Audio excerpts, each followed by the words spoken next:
practice doesn't make perfect. Perfect practice makes perfect. Like you can't just, the way you practice is the way you're going to perform.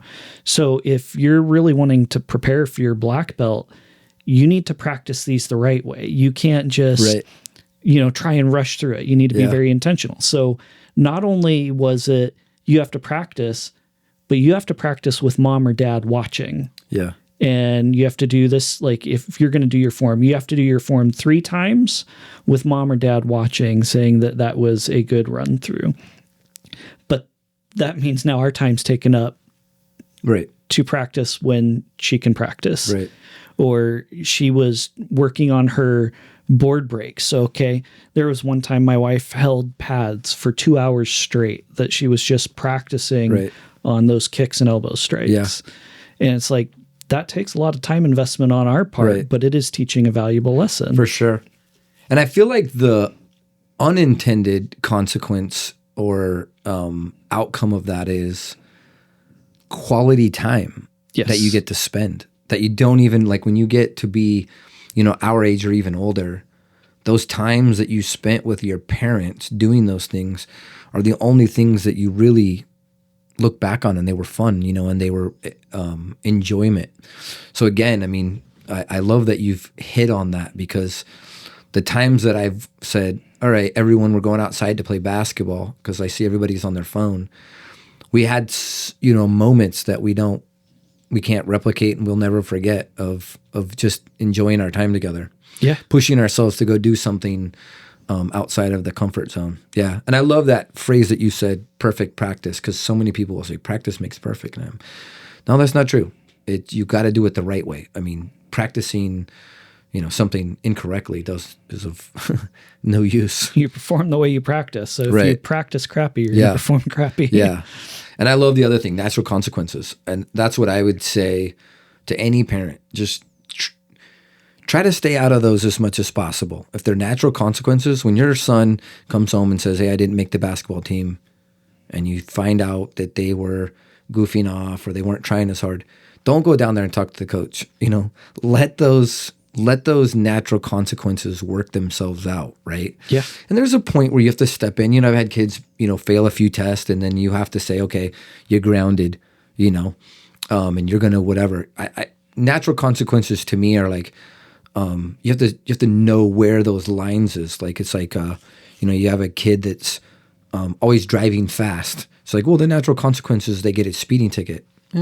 Maybe you take away their keys for a while, because there are some natural consequences that are really bad, right? But as much as possible, let those natural consequences play themselves out, as much as possible. If they'll say, I want to go to prom. I'm like, how much is it? It's like $150.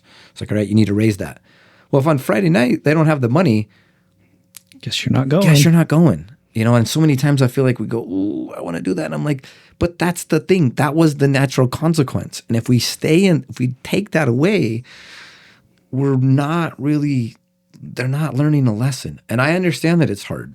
I understand that it's the hardest thing, but life is full of natural consequences. If you don't pay your mortgage, you lose your house. If you don't come into work, you lose your job. So when you take that away, you're taking away a lesson. Yeah. And I know there are some times, I see, it's like, hey, you have to pay for that, and they get close, and we help. I understand.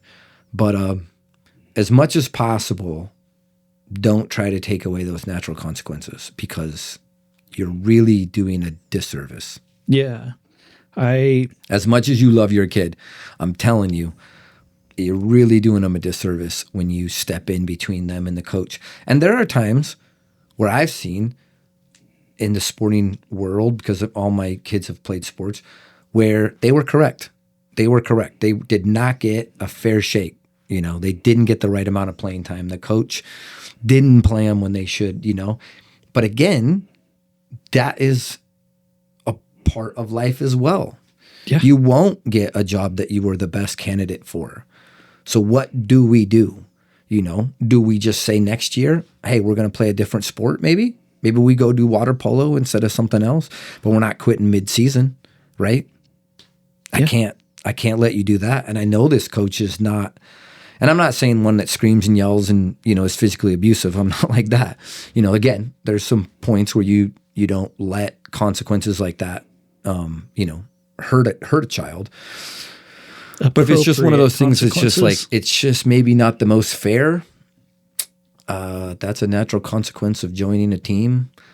And not everyone's going to be, in the limelight and have the stardom. And you're going to have to understand that it maybe is going to take a little bit longer to get what you want, to get to the place that you want. A couple things there. Like my parents had a saying growing up that I absolutely love now. Hated it back then, but life isn't fair. Get over it. Yeah. But there's another part there. Too many people play just the current game. Yeah. And there's really a meta game. If you're a selfish player, if you always hog the ball, your team's not going to want to play with you in further games. Like, you're not playing for the single game. You're playing for the season, for the success of the team. If the team's successful, you're successful. If you can have a rough game and still have a good season, you can have a tremendous game and have a terrible season. Like, you have to, especially like you think of board games, like when we play with our kids, to a degree, we have to let them win. They don't have the same experience. Maybe they haven't played the game as much, but if we win every game we play with them, they don't want to play. Right. So to some degree, you have to balance that out. Is it fair for me not to win when I could win? No, but life's not fair, and I'm not playing a single game. I'm playing the meta game. Right. And I think that goes back to those natural consequences of like, when do you just go, I'm a parent and I'm not going to just make everything, a natural consequence. Like, everything ends up, because I've seen that kind of thing. Like, well, I'll never let up because life doesn't. I'm like, that's kind of the point of parenting, is when to push and when to not. Because there comes a point when I'm playing chess with a 16-year-old that I'm done messing around, right? Like, you know what you're doing, and now we're gonna, you're not gonna take it easy on me, and I'm not gonna take it easy on you, right? Like, you get to that spot. Yeah. I love that. And I mean, I love the part that life isn't fair, get over it, because it's just so true. And when you begin to be the victim, and this is something that like I am so passionate about. I'm not trying to go to people and say, don't be the victim because I don't like you or because I'm mocking you. It's that is the thing that's stopping you from being successful. When you are on a team and you're like, this coach doesn't like me, or I'm not whatever, you're letting the external influences drive your narrative. Yeah. You are letting it affect you. Now, I know that there are times where it will. There are. And back to, you're talking about Jocko and he has a book, Extreme Ownership, but it's like the sun is going to come up every day. That is something that we have to deal with. But you can wear sunglasses and you can get an umbrella. You do not have to let the elements just go, well, this is it. And that's the thing that scares me the most, because I don't care if you're 10 or you're 90. If you think that everything is happening to you, you cannot get past that and be successful. No. It's going to own you.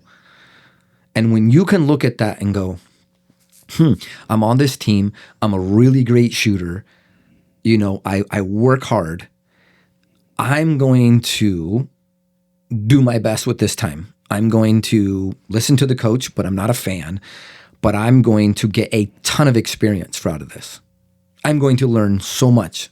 And I've been in so many situations like that in my life where I worked for a person and I thought, they're not taking advantage of my talents. They're not whatever.